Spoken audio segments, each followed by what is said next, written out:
What's happening, guys? This is James Blom from MMOHut.com with a quick weekly recap for MMO news and announcements of the week ending August 5th, 2013. Now, our first bit of news for this week features a new game from Rock Hippo Productions called Core Masters, which, according to them, is an exciting new entry to gamers hungry for a fresh take on the MOBA genre. Yep, another MOBA. Not a lot is known about it. In fact, the video footage of the game playing in the background is not Western-based footage, but the game is supposed to be designed to keep the competition tight while minimizing frustration and focusing on the fun aspect of multiplayer encounters.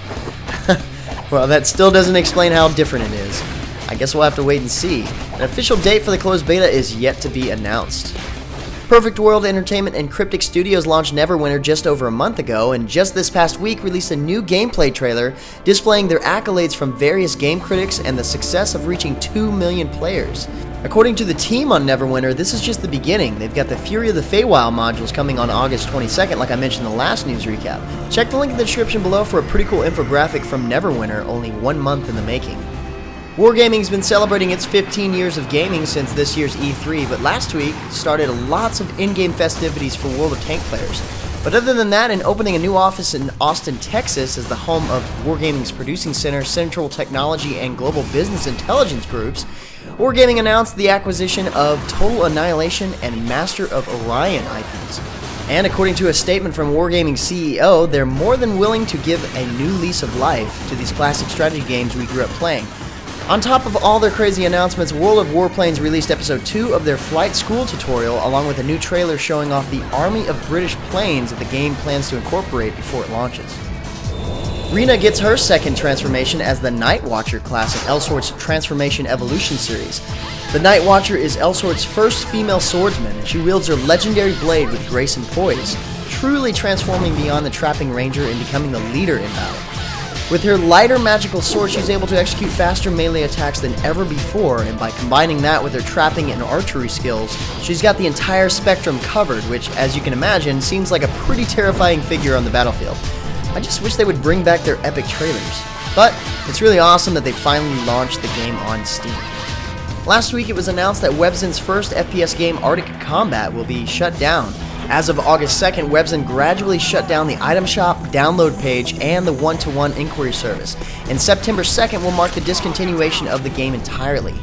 In order to give back to the veteran players of Arctic Combat, Webzen is setting up a way to compensate players who spent money in Arctic Combat by offering those players a gaming portal, either Webzen or G-Potato, and compensating them based on the currency value of their chosen portal. Check the link in the description below for more details on the subject.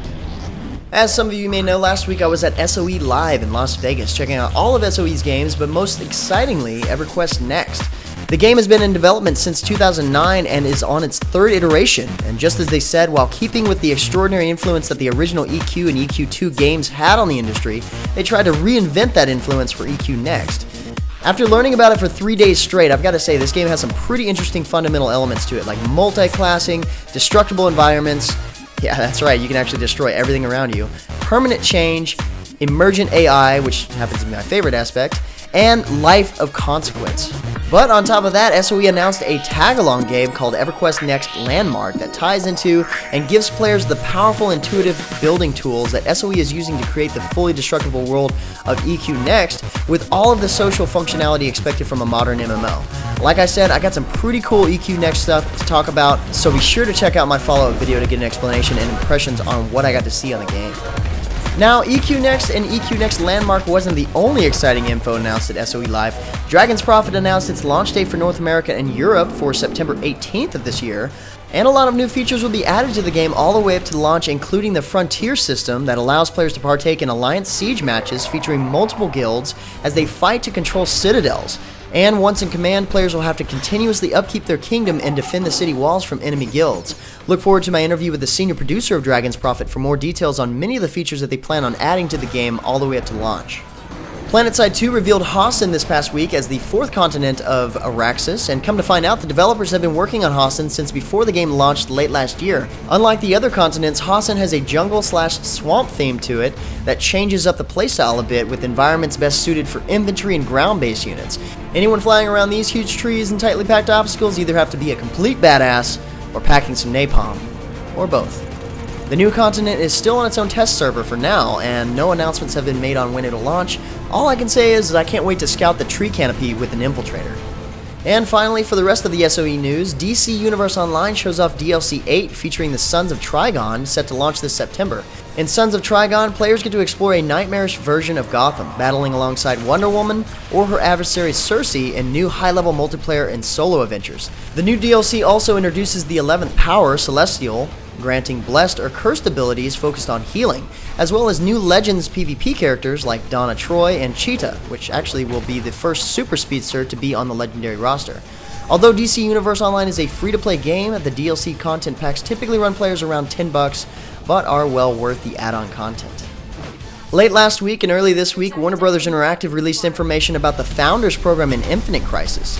As the Founders Packs stand now, players choose from 3 packages which include access to their favorite champions and other benefits, including early access to the all-new Coast City map, which is featured here in the video playing in the background. And if you're still wondering what Infinite Crisis is all about and what goes into the game, the team released the first episode of a multi-part behind-the-scenes video. Check the link in the description below for more information and pricing on the Founders Program, as well as what's going on behind the scenes. And with that said, that's about it for MMO news and announcements for this week. If you're looking for more details on the news featured in this week's recap, check the links in the description below or head over to MMOHut.com/news. Don't miss out on the upcoming videos covering SOE Live and EverQuest next. Feel free to discuss the news in the comments below or head over to MMOHut.com/forums. But until next time, guys, that's going to be it for me. I'm James Blonde. See you out there, gamers.